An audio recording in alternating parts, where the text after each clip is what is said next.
Here is the breaking news on RTV. So Dharmasthali ఆలయానికి సంబంధించినటువంటి తవ్వకాల్లో విస్తుపోయే విషయాలు బయటపడుతూ ఉన్నాయి. ధర్మస్థలి ఆలయాల్లో సంబంధించినటువంటి ఆ తవ్వకాల్లో 7వ సైట్ నెంబర్ దగ్గర తవ్వకాలు జరిపినప్పుడు అక్కడ ఒక మనిషి అస్థిపంజరం కనిపించింది. సో అది చూసి ఫోరెన్సిక్ అధికారులు ఒక అంచనా వేస్తున్నారు. 13 ఏళ్ల బాలికకు సంబంధించిన అస్థిపంజరం అయి ఉంటుంది ఇది అనేది ఒక అంచనాకు వస్తున్నారు. మొదట సైట్ నెంబర్ 1 దగ్గర తవ్వకాలు జరిపినప్పుడు ఒక ATM card, pan card and మహిళలు ధరించేటువంటి ఒక రెడ్ కలర్ జాకెట్, ఎర్ర జాకెట్ కనిపించింది. దీంతో 2 అడుగుల్లోనే ఇవన్నీ బయటపడడంతో 15 అడుగుల లోతు, 8 అడుగుల వెడల్పు అక్కడ తవ్వకాలు జరిపారు. ఆ ఏటీఎం కార్డ్ పైన లక్ష్మి అనేటువంటి ఒక మహిళ పేరు ఉందట. ఇక పాన్ కార్డ్ పైన ఒక మగ వ్యక్తి పేరుంది. ఆ ఎర్రని వస్త్రం, జాకెట్, మహిళలు ధరించినటువంటి ఆ జాకెట్ కూడా అక్కడ లభించింది. ఈ విషయం పైన కొంతమంది ఎక్స్పర్ట్స్ అక్కడ చెప్తున్న మాట ఏంటంటే, ఒక క్లాత్, ఏదైనా ఒక బట్ట భూమిపై పడివేసిన తర్వాత అది సుమారుగా 25 ఏళ్ల పైబడి పడుతుందట డిప్లాయ్ అవ్వడానికి, కంప్లీట్గా డికంపోజ్ అవ్వడానికి. అది మట్టిలో కలిసిపోవడానికి 25 ఏళ్ల పైబడి పడుతోంది. అంటే ఇక్కడ మృతదేహం 25 ఏళ్ల పైబడి ఇంకా కాలేదు పూడ్చి. 1998 నుంచి 2014 వరకు నేను ఇక్కడ పూడ్చాను అని చెప్పి ఆ పారిశుద్ధ కార్మికుడు చెప్తున్నాడంటే అక్కడ ఏదో ఒక మృతదేహం పూడ్చిపెట్టే ఉంటాడనేది ప్రధాన అనుమానంగా అక్కడ భావిస్తున్నారు. ఇక 2వ చోట తవ్వకాలు జరిగాయి, 3వ చోట తవ్వకాలు జరిగాయి, 4వ చోట తవ్వకాలు జరిగాయి, 5వ చోట తవ్వకాలు జరిగాయి. కానీ సిట్ అధికారులు ఎక్కడ కూడా ఒక్క చోట కూడా ఎటువంటి ఆనవాళ్ళని కనుగొనలేకపోయారు. ఆ తరువాత 6వ సైట్ నెంబర్ దగ్గర తవ్వకాలు జరిపినప్పుడు మనిషి ఎముకలు బయటపడ్డాయట. ఆ ఎముకలు ఎవరిది ఏంటి అనేది డిఎన్ఏ అధికారులు, ఫోరెన్సిక్ అధికారులు డిఎన్ఏ టెస్ట్ చేసిన తర్వాత కానీ ధృవీకరించలేరు. ముందుగా అది మనిషివా పశువు అనేది ఒక నిర్ధారణకు వస్తారు. మనకున్నటువంటి ఇన్ఫర్మేషన్ ప్రకారంగా ఇది ముమ్మాటికి మనిషి ఎముకలే అనేది ఫోరెన్సిక్ అధికారులు ఒక నిర్ధారణకు వచ్చారు. ఆ తర్వాత 7వ నెంబర్ సైట్ దగ్గర అక్కడ కూడా తవ్వకాలు జరిగాయి. ఇప్పుడు నేను చెప్తోంది 7వ నెంబర్ సైట్ దగ్గరకు సంబంధించిన బిగ్గెస్ట్ అప్డేట్ ని. అక్కడ 13 ఏళ్ల చిన్నారి అస్థిపంజరంగా ఫోరెన్సిక్ అధికారులు ఒక అంచనాకు వచ్చారట. ఆ ఆనవాళ్ళని సేకరించి వాళ్ళు డిఎన్ఏ టెస్ట్ కి సిద్ధమయ్యారు, క్లూస్ టీమ్ కి పంపించారు. చిన్నారి అస్థిపంజరం దొరకడంతో కేసు పైన మరింత ఉత్కంఠ కొనసాగుతోంది. ఇప్పటికే ఓ మహిళా పురుషుడి ఆనవాళ్ళను కూడా కనుగొన్నారు అధికారులు.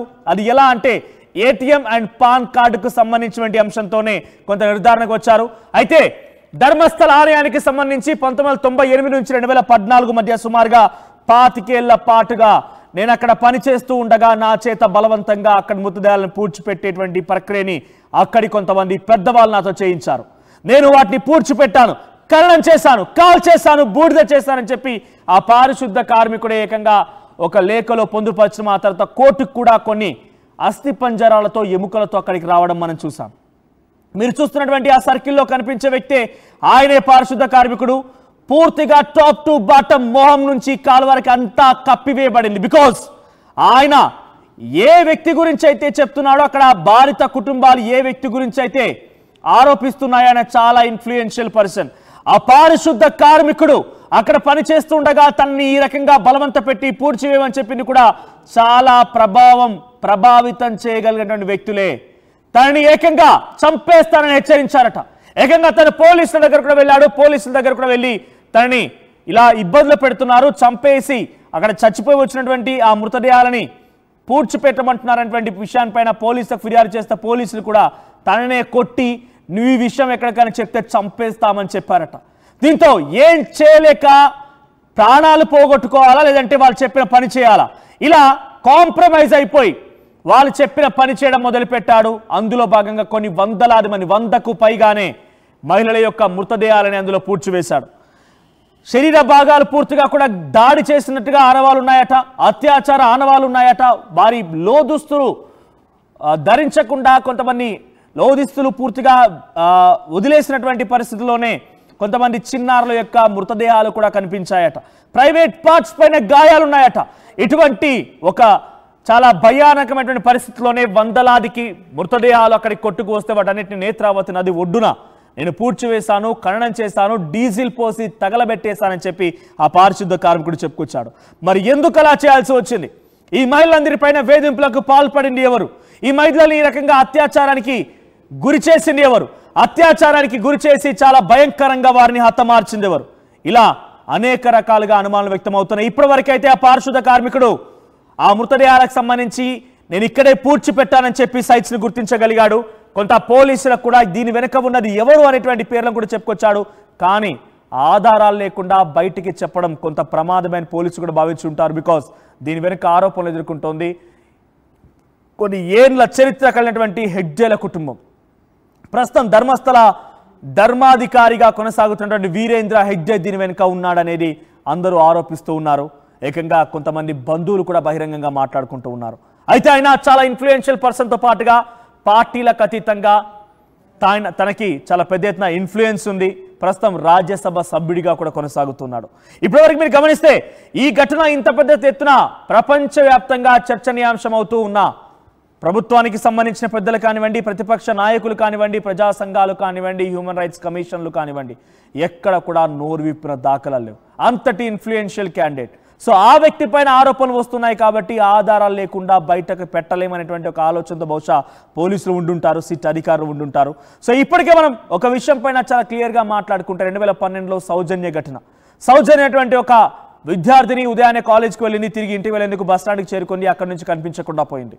ఆ తర్వాత వారం రోజులకి తను మృతదేహంగా కనిపించింది. సో ఏం జరిగిందనే విషయం పైన పోలీసులు ఆరా తీయడం మొదలుపెట్టారు. సిబిఐ, సిఐడి కూడా ఇన్వాల్వ్ అయ్యాయి. సంతోష్ అనేటువంటి ఒక కార్మికుడిని ధర్మస్థల ఆలయంలో పనిచేసే వ్యక్తిని అదుపులోకి తీసుకుని అరెస్ట్ చేశారు, జైలుకి పంపించారు.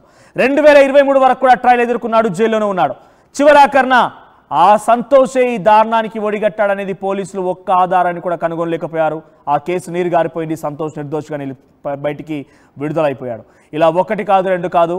ఇప్పుడు ఎటువంటి అంశం చూసినా కూడా ఇటువంటి ఆధారం లేనటువంటి ఒక అంశంగానే ఉండిపోతుంది, ఆధారమైనటువంటి ఒక విషయంగానే మిగిలిపోతుందని చెప్పి ఇప్పుడప్పుడే పోలీసులు కూడా ఏది కూడా వివరంగా బయటకు చెప్పలేకపోతున్నారు.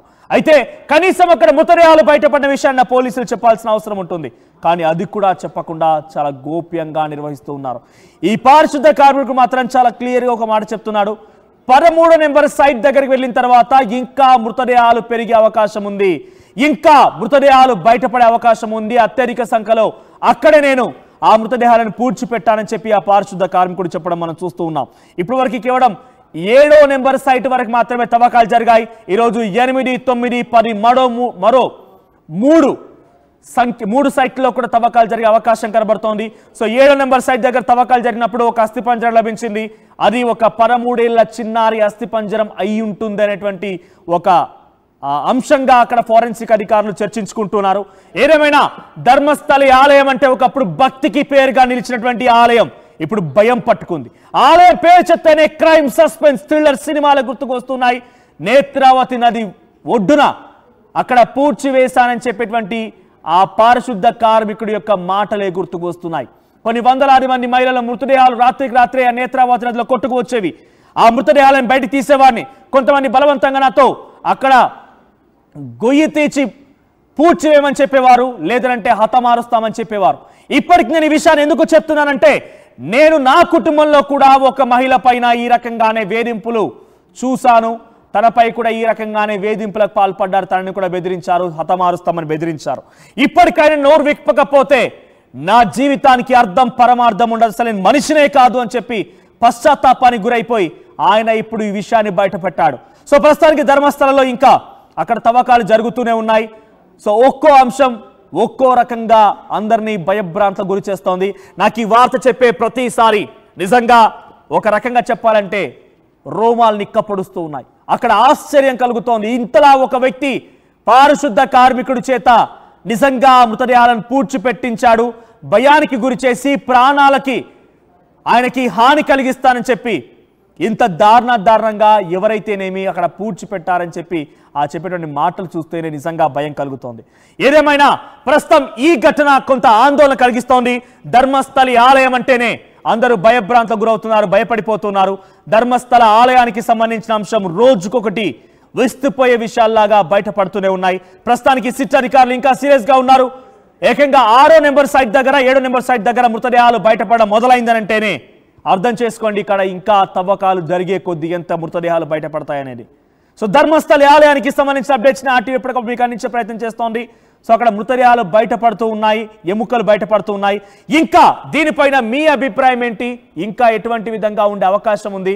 నిజంగా ఒక ఆలయ పరిసర ప్రాంతాల్లో ఈ రకంగా మృతదేహాలని పూడ్చిపెట్టారు అంటే అర్థం చేసుకోండి. ఇక ఎటువంటి ఒక చాలా ఇంటెలిజెంట్గా, గోప్యంగా, చాలా